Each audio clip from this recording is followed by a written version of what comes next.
Hello everyone, nubkeks here. Welcome back to Nub Raids, and in today's video we're going to be doing some big summons in Dragonheir Silent Gods, so we should have a whole lot of fun. This video is a sponsored video from Dragonheir to celebrate the launch of Season 2. You can find the link in the description or pinned comment down below to install the game. Right, this is celebrating Season 2. It's a brand new season and it's basically a brand new game, a span new game. Well, click that link and make sure to install.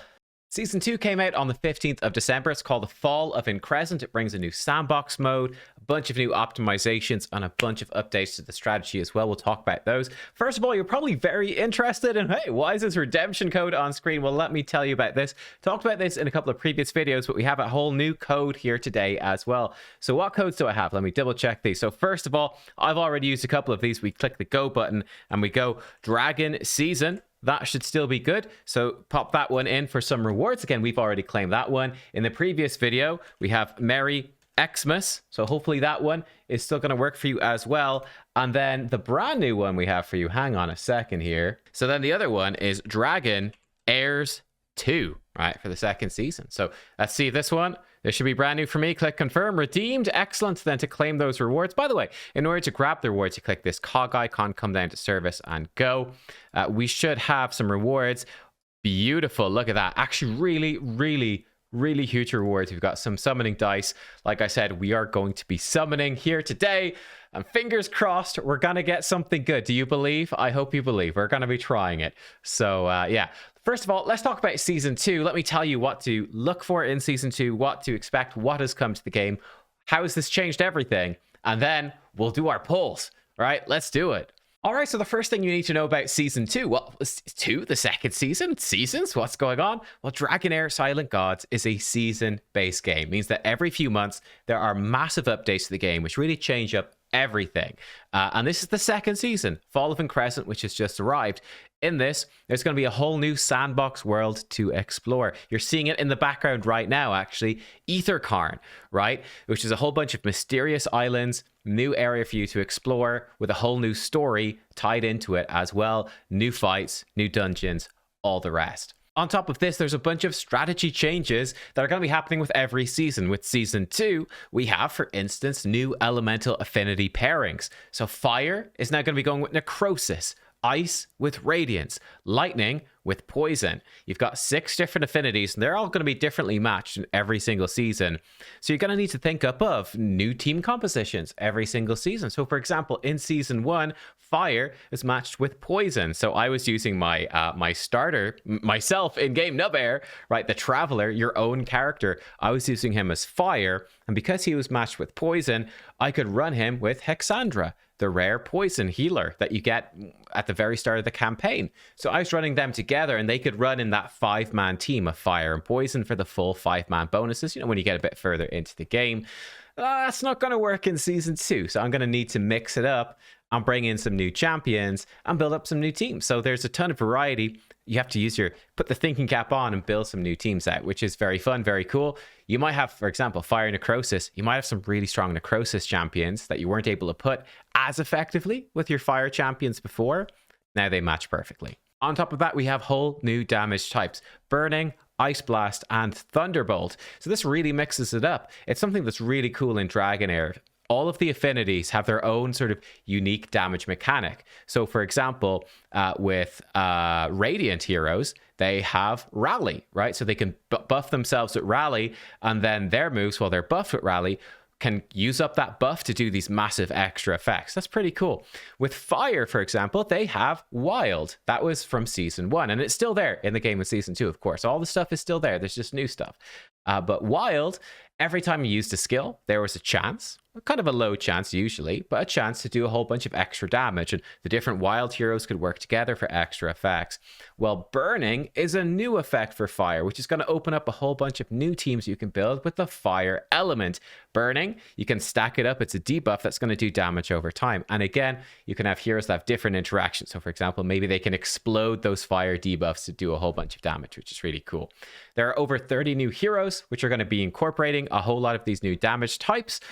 There's a new hero, Kinsfolk. the merfolk. So if you're into merfolk, ties in perfectly with Aethercar in the island setting. There you go. There's going to be new bosses in the dungeons and a whole bunch of new equipment and new artifacts for you to use as well. On top of that, there are a bunch of new optimizations which have come to the game for Season 2 as well. A smoother early game, faster growth in it as well, and seasonal benefits. There's something to watch out for every single season. If you do well, you're going to get a whole bunch of rewards in the following season. So there's fourth fairing summons, a Season 1 reward shop in Season 2, and also some exclusive summon pools for Season 2 as well. And also, it is worth mentioning that Dragonheir is available on Windows, on Steam, and the Epic Game Store. It's available on Mac as well, and it's available on Android and iOS for your mobile devices, and it's fully cross-compatible. So I can be playing on my Android phone, I can log on to Steam on my PC and be playing it just fine there, or vice versa. With any of the places you can play the game, you can log into your account and you can play it there and hop between them. Totally fine. All right, well, I know what you're saying, nubkeks. That is super exciting. Thank you for the promo code. Season 2 sounds amazing, but let's see those summons we're talking about. So let's go in. We've got a bunch of dice saved up at this point right now. Let's start off with our Starlight summons. These are the small ones. Really hoping, I'd say, mostly for epic champions here is what I'm really hoping to see. At least one good one would be good. Okay, we've got some rares starting us off. That's fine. It's a bunch of stuff to build up our champion. Hopefully we can get one good epic that's going to mix up my teams. That'd be pretty cool. I'm especially looking out for Necrosis is what I want across any of these summons. Let's go again. Here we go. Starlight Stones, don't do me wrong. Can we see something good? Okay, we've got rares again. Oh, the luck is not with us. Where's the Christmas luck? Where is it? It's not here. Not yet. Oh, no, not a single epic this time. Let's try the individual ones. I believe. Here we go. Come on. Give me something good. Oh, it's a rare. We can skip through these animations if we want. I've lost all faith in I'm ready for the bigger dice. Oh, I skipped it and it worked. We got Istarion, or Isitarian, I should say, who's a lawful evil human. He's lovely. He likes his colors, right? He's lawful evil, but he appreciates, the primary colors, the blue, the red, the green. I appreciate that. He can summon, at the start of the battle, summons a dragon remnant to assist an undead creature doing AoE damage. That's pretty sick. Ancient dragon spell gives attack up and even more. Oh, okay. Prioritizes buffing his dragon remnant and gives them attack up. 30% attack up when targeting the dragon remnant. Pretty cool. So boosts its AoE damage. And then Evil Flames Call, which is an AoE attack. Unleash a fireball on an enemy doing necrotic damage to enemies in range. Then the dragon remnant fires another fireball, doing necrotic damage to enemies within range as well. Afterwards, the dragon remnant will prioritize attacks on that enemy. Oh, well, we asked for an epic Necrosis, and we got an epic Necrosis. I did have him already, actually, but that's okay. It's going to give us some resources to build up our artifacts, which is lovely. Let's zip through these last two. We got a common. Let's see. I believe in the skip button for this one. Nah, didn't work. Not this time. That's okay, though, because we've got 5 Heliolite dice to go as well. Before we do, I do want to show you one cool thing, which I think has just started in the events tab. So here you go, the Good Fortune dice. It's up for 13 days, 16 hours more. You can roll the dice every day during the New Year event to get corresponding New Year gifts. So we've got a bit of an overlap. Right now, Christmas just coming to an end, but you can still grab that Christmas stuff. But you got the New Year stuff kicking off as well. Let's roll it today, see what we get. Oh, we rolled a 1. This is a bad day to be rolling my dice, guys. I don't have the luck. But hey, we got some stuff. Well, say la vie. Here we go. Let's use that Starlight dice we just got as well. Here we go. Will this one be a lucky one? And then it's Heliolite dice time, I believe. I'm feeling lucky.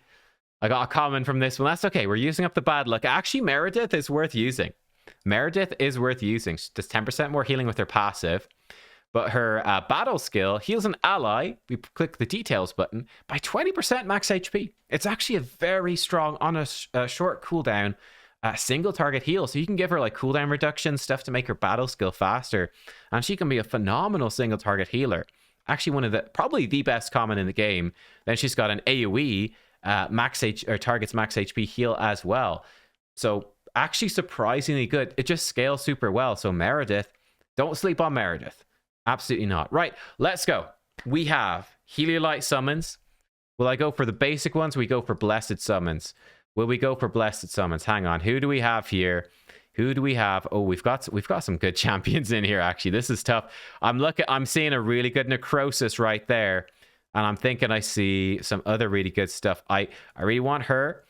And I think, let me just double check the other guys first. Who do we have in here? Hang on. Oh, we've got some really strong champs in here as well. This is a difficult decision. This is a very, very difficult decision right now. I'm going to go over here. Okay, we're going to go with these guys. I'm going to pick her. I'll break down why in a second. Definitely this guy. And then I think I might actually go for, I think this guy right here. Okay, receive the blessings. Yes, these are my selected here. Let me break down why. Let me break these down and then we'll pull. So what are we going for? Let me show you. So we didn't go for any in fire in the end, though I was tempted between Caspar and I think Jorn was in there.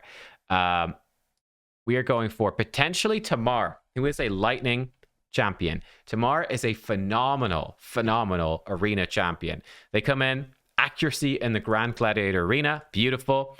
Lightning strikes on enemies whenever they receive a buff, doing damage and can dispel the buff, insane. Fork lightning that can dispel buffs and put attack penalty on them in a big AoE, and then a massive hits everyone AoE. Huge damage to all enemies, inflicts buff prohibition, and for enemies without a buff, they can stun them for 5 seconds, which is just devastating. So strip off their buffs, and then if they got no buffs, you're stunned for 5 seconds. Just a devastating control hero. So I would definitely like her. Then we went for a Radiance hero. I think it would be really good because I don't have that many strong Radiance. We're going for Aquila, the Sun Rose. Looks amazing. She is giving resistance and grant. It's a very different champion, this one. She's more about healing and protecting your team. For every debuff dispelled or resisted, gets Oathkeeper Glory, increasing her healing up to 10 times, up to 30% more. She has a massive AoE heal of target's max HP and scaling with Enlightenment around her. And then her ultimate Holy Light Dissension. Again, hits everybody, dispels all debuffs from all allies, gives them debuff immunity for 10 seconds, then heals all allies by 1.5% max HP and 400% Enlightenment every 0.5 seconds for 5 seconds. You get 10 of these heals. Big max HP heals, 4,000 of her Enlightenment total. Just insane. So she's cleansing you. She's pumping out healing like crazy. She's healing more and more. Just healing and tanking on the front lines. Fantastic. And then we do want to try, hopefully, get one of our Necrosis heroes. And I'm going for Gulend. Again, another insane arena champion. Accuracy in Grand Gladiator Arena battles. You see what I like. Disorder. When the hero casts a skill on an enemy with 50% less HP, 50% chance of inflicting charmed and healing reduction.